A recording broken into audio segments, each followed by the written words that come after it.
प्रिय श्रद्धालुओं, जय श्री कृष्णा, जय सिया राम, जय श्री राधे राधे, जय श्री महाकाल। इस वीडियो में आपको श्रवण कराएंगे बकासुर के वध की कथा।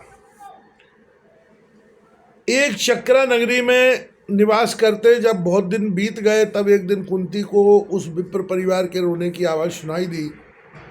यद्यपि कुंती को उनके दुख का कारण ज्ञात न था, किंतु क्षत्रिय धर्म के नाते उस गरीब परिवार की सहायता करना अपना कर्तव्य जानकर भीम से कहा, हे भीम, वही उपाय करो जिससे इस दुखी विप्र का दुख दूर हो सके।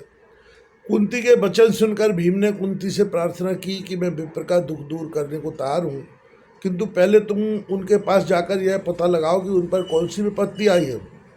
उनका कष्ट जानने के पश्चात उन्हें धैर्य देना, मैं प्रातः होते ही दूर करने का उपाय करूँगा। कुंती ने विप्र के घर जाकर देखा। विप्र कहता है कि जब तक मैं हूँ तुम सुखपूर्वक घर में रहो। बालक कह रहा था कि जाने से मैं पिता के ऋण से उद्धार पा जाऊँगा। स्त्री तथा कन्या कहती थी कि हम जाएंगे, क्योंकि यदि तुम जीवित बने रहे तो हमारा जीवन सार्थक है। यद्यपि कुंती ने चारों के मुँह की बात सुन ली थी, किंतु उसकी समझ में ना आया कि वो लोग कहाँ जाने को तैयार में रुदन कर रहे हैं। कुंती उनके निकट गई और बहुत समझाते हुए विप्र से बोली, हम तुम्हारे घर में रह रहे हैं, इसलिए तुम्हारी सहायता करना हमारा धर्म है। बताओ कि कौन सी विपत्ति है जिस कारण तुम चारों विलाप करते हो, मैं तुम्हारे कष्ट का निवारण करूँगी।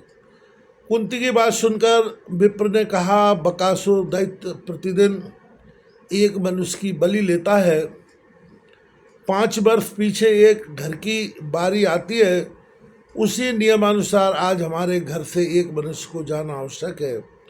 हम चारों में से एक प्राणी आज हमसे छूट जाएगा, इसलिए हमको दुख हो रहा है।